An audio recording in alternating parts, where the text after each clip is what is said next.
وَإِنْ أَحَدٌ مِّنَ الْمُشْرِكِينَ اسْتَجَارَكَ فَأَجِرْهُ حَتَّى يَسْمَعَ كَلَامَ اللَّهِ ثُمَّ أَبْلِغْهُ مَأْمَنَهُ ذَلِكَ بِأَنَّهُمْ قَوْمٌ لَّا يَعْلَمُونَ۔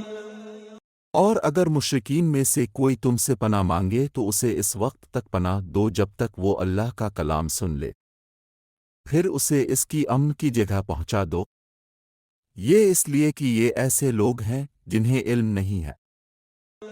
كيف يكون للمشركين عهد عند الله وعند رسوله إلا الذين عاهدتم عند المسجد الحرام فما استقاموا لكم فاستقيموا لهم إن الله يحب المتقين۔ ان مشرکین سے اللہ اور اس کے رسول کے ساتھ کوئی معاہدہ کیسے باقی رہ سکتا ہے؟